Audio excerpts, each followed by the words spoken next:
Terus kata kakak sekolah minggu bilangnya kalau lagi bermasalah suruh memuji Tuhan terus sukacita. Emang bisa? Bisa dong nih. Kamu kalau memuji Tuhan harus dengan sungguh-sungguh dari hati kamu, bukan cuma sekedar nyanyi. Kamu udah sungguh-sungguh belum? Belum banget sih. Jadi kalau kita memuji Tuhan itu kita menerima kekuatan dari Tuhan. Kita juga menerima sukacita dari Tuhan. Misalnya lagi sedih, lagi ada masalah, kita nyanyi dengan sungguh-sungguh, memuji Tuhan dengan sungguh-sungguh, pasti Lili akan berada kekuatan dan sukacita, sehingga kalau lagi sedih, udah gak sedih lagi, jadi happy. Ya? Berarti aku harus bersungguh-sungguh lagi ya.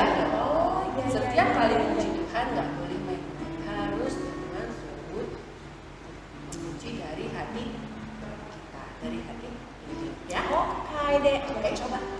Ya udah, sekarang kita masuk ke minggu dulu. Yuk. Adik-adik, jangan lupa ya memuji Tuhan dengan sungguh-sungguh. Nggak ada bercanda-bercanda lagi, nggak ada main-main lagi ya. Oke, siap? Kita puji Tuhan ya. Yuk kita akan pujian hanya ada satu Tuhan.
memuji, kami bersuka cita menyanyikan nama Tuhan. Biarlah hati kami penuh dengan sukacita meninggikan nama-Mu. Biarlah pujian yang kami naikkan Tuhan boleh menyenangkan hati-Mu, boleh menjadi tumpah yang harum di hadapan-Mu. Terima kasih Tuhan Yesus, terima kasih kami mulaikan ibadah kami pada hari ini hanya di dalam satu nama, Tuhan Yesus Kristus. Haleluya. Amin. Yeay, kita mau kebutuhan apa nih, kakak? Apa ya?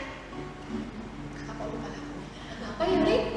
Ku kalahkan musuh. Yuk, berarti harus semangat nih ya. Semangat dan dengan sungguh-sungguh. Siap.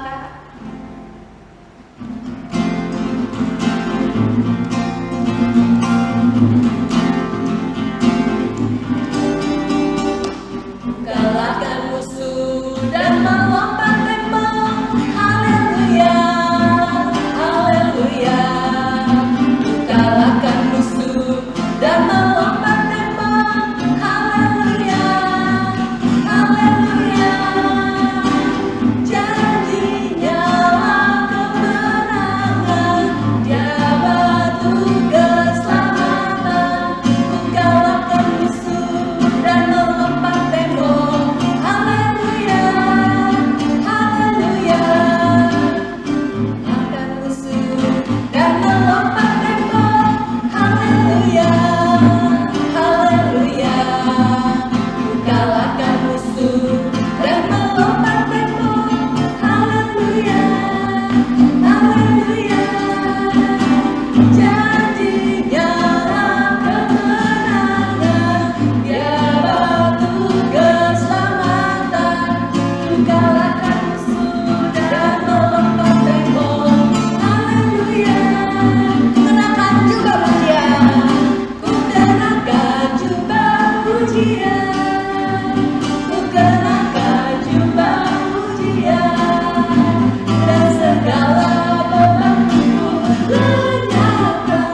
Ku kenakan jubah pujian, ku kenakan jubah pujian, ku kenakan jubah pujian, dan segala bebanku lenyapkan. Ku kenakan jubah pujian. Gimana Li? Rasanya beda nggak? Betul, kalau kita menyanyi dengan sungguh-sungguh, sukacita banget ya, Kak. Semangat kitanya. Pasti kita punya kekuatan dari Tuhan. Betul banget. Makanya kalau nyanyi harus dari hati kita dengan sungguh-sungguh dengan ucapan syukur kepada Tuhan. Oke, di situ kita ganti pujian dengan Satria. Oke. Kita angkat pujian Satria Kerajaan Allah.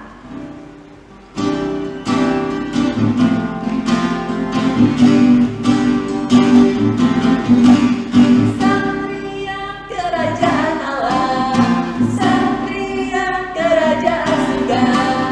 Kita jagoan hebat. Satria Kerajaan Allah, Satria Kerajaan Surga.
Yesus memberkati kita, menegur kita, mengingatkan kita lewat firman-Nya.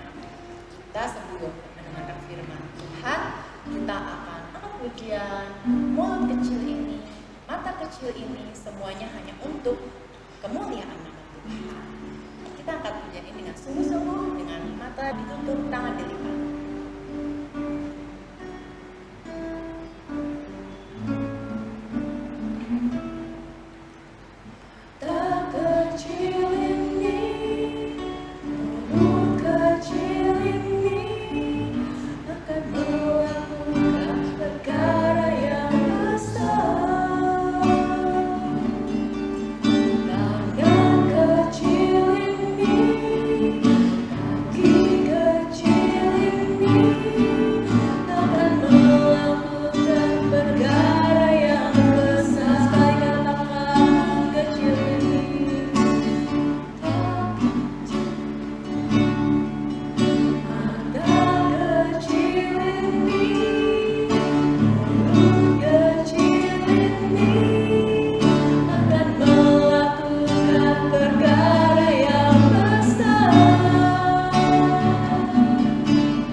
Persembahan yang indah dan menyenangkan hati Tuhan.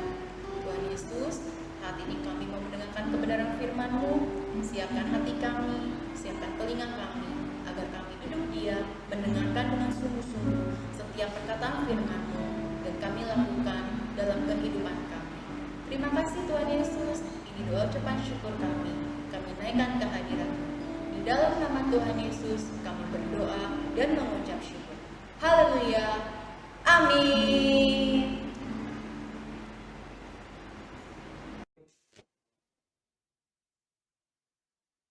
Halo adik-adik semua, puji Tuhan. Semua sudah memuji, sudah menyembah Tuhan dengan sungguh-sungguh ya, dengan penuh sukacita.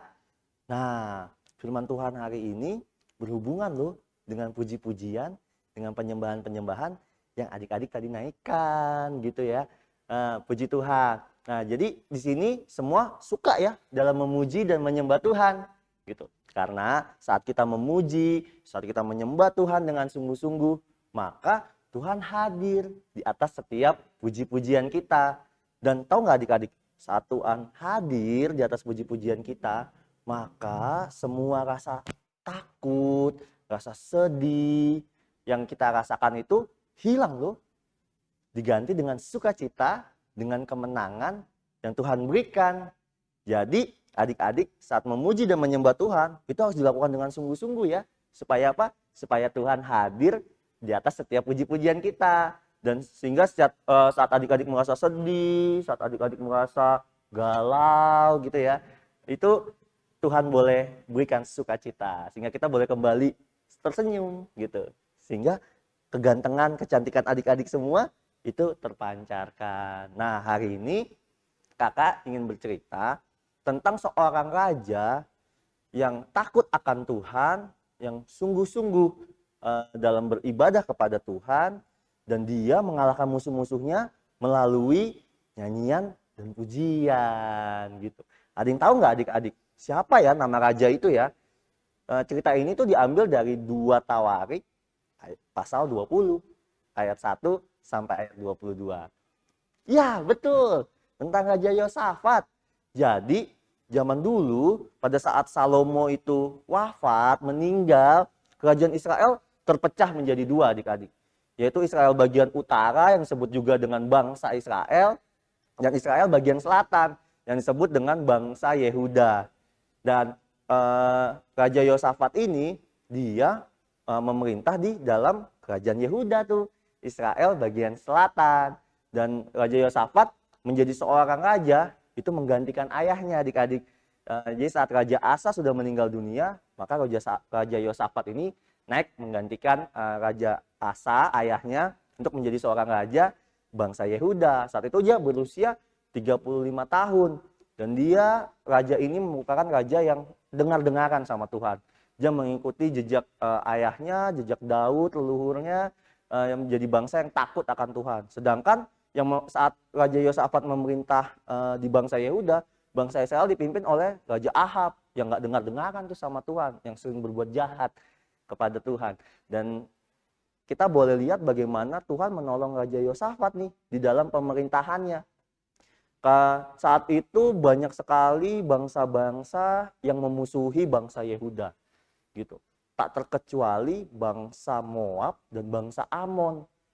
Dan saat itu Raja Yosafat mendengar kabar bahwa bangsa Moab dan bangsa Amon akan menyerang bangsa Yehuda dengan jumlah pasukan yang sangat banyak. Wah, mendengar hal itu Raja Yosafat takut adik-adik. Waduh, dia khawatir gitu.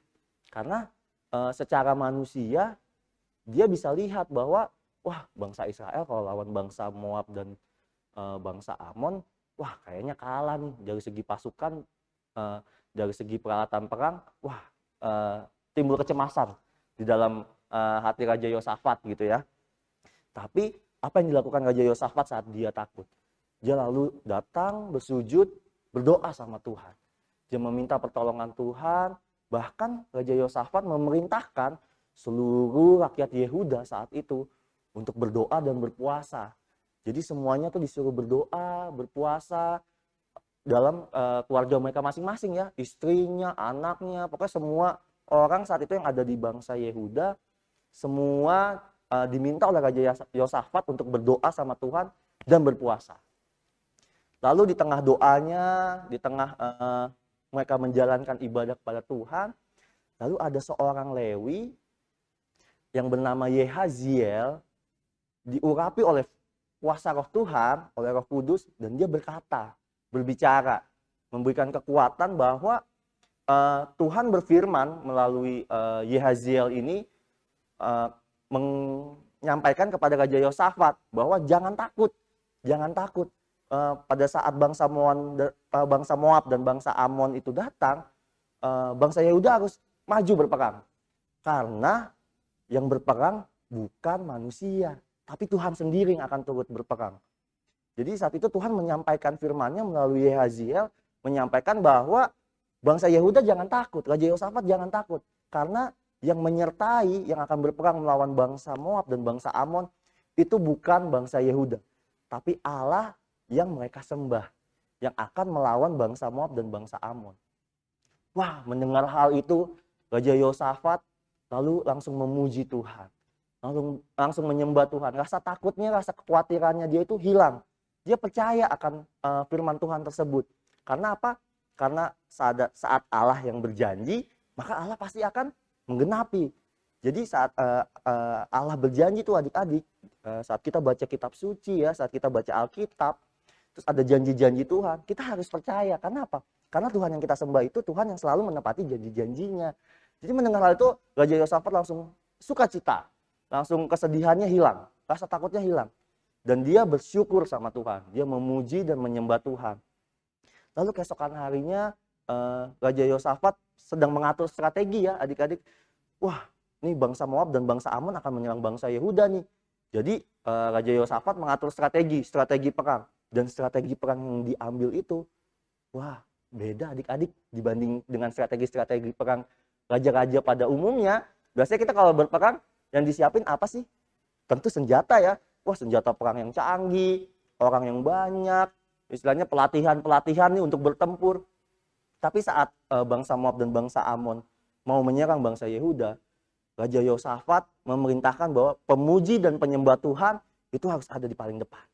Jadi pemuji dan penyembah Tuhan itu bangsa Lewi ya, orang-orang yang memuji, orang-orang yang menyembah Tuhan, itu mereka yang ada di barisan terdepan. Tugas mereka apa? Ya memuji dan menyembah Tuhan.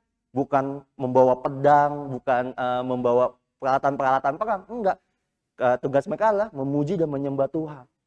Lalu pada saat bangsa Moab dan bangsa Amon datang ingin menyerang bangsa Yehuda, bangsa Yehuda telah siap sedia. Mereka memuji dan menyembah Tuhan dengan sorak-sorai, dengan sungguh-sungguh, dengan segenap hati. Lalu apa yang terjadi adik-adik? Benar, Tuhan menepati janjinya. Saat itu Allah membuat penghadangan kepada bangsa Moab dan bangsa Amon sehingga mereka tidak bisa untuk menyerang bangsa Yehuda. Sehingga mereka dikalahkan oleh penghadangan itu dan mereka pulang dan terpukul kalah tanpa bangsa Yehuda harus berperang. Dan Tuhan menepati janjinya adik-adik bahwa Tuhan berkata yang berperang itu bukan bangsa Yehuda tapi Tuhan yang akan berperang. Dan di ayat tersebut dijelaskan bahwa Tuhan sendiri memang yang melakukan penghadangan kepada bangsa Amon dan bangsa Moab sehingga bangsa Yehuda menang tuh. Menang bukan dengan kekuatannya tapi dengan pertolongan Tuhan yang begitu ajaib. Dan pertolongan Tuhan itu terjadi pada saat apa? Pada saat bangsa Yehuda memuji dan menyembah Tuhan. Nah, adik-adik sekalian, apapun nih keadaan adik-adik saat ini, mungkin ada rasa sedih, ada rasa takut, ada rasa cemas, khawatir. Yuk, mari kita memuji Tuhan. Yuk, mari kita menyembah Tuhan dengan sungguh-sungguh, dengan segenap hati. Karena apa? Karena pertolongan Tuhan akan datang pada saat kita memuji dan menyembah Tuhan. Ada kuasa di dalam setiap puji-pujian yang kita naikkan. Jadi, teruslah kita untuk sungguh-sungguh dalam memuji Tuhan ya. Kita memuji Tuhan gak hanya dalam ibadah sekolah minggu adik-adik, tapi dimanapun adik-adik berada. Pada saat lagi di rumah atau lagi di perjalanan, adik-adik mau memuji Tuhan, mau menyembah Tuhan, pujilah Tuhan, sembahlah Tuhan dengan segenap hati. Karena Tuhan senang dan Tuhan berkenan akan setiap anak-anaknya yang suka memuji dan menyembah nama Tuhan. Puji Tuhan. Ini aja firman Tuhan pada hari ini. Biarlah ini boleh mengingatkan kita, boleh mendorong kita untuk lebih sungguh-sungguh lagi memuji dan menyembah Tuhan. Yuk, semuanya kakak ajak berdoa. Kita mau lipat tangan, kita mau tutup mata. Mari kita berdoa. Tuhan Yesus yang baik, kami bersyukur, kami berterima kasih untuk firman yang telah Kau sampaikan kepada kami hari ini ya Bapak.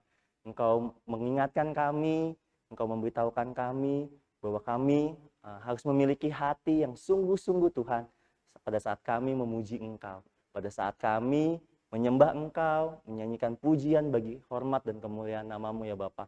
Karena dalam setiap puji-pujian yang kami naikkan, Engkau boleh ada menyertai kami Tuhan. Engkau yang menolong kami, Engkau yang menuntun kami dalam melalui setiap apapun yang harus kami hadapi ya Bapak. Kami bersyukur Tuhan dan kami mau menjadi anak-anak yang sungguh-sungguh dalam memuji dan menyembah Engkau. Kami mau menjadi anak-anak yang dengar-dengaran kepadamu ya Tuhan. Kami mau menjadi anak-anak yang taat dan setia akan setiap firman-Mu. Terima kasih ya Bapak, kami bersyukur untuk firman Tuhan yang Kau sampaikan pada kami hari ini. Dan kami mau terima, kami mau lakukan dengan penuh sukacita. Biarlah kiranya Roh Kudus yang menolong dan menuntun kami dalam melakukan setiap firman-Mu. Inilah yang menjadi doa ucapan syukur kami Tuhan. Dan kami mau alaskan semuanya hanya di dalam nama Tuhan Yesus Kristus. Haleluya. Amin.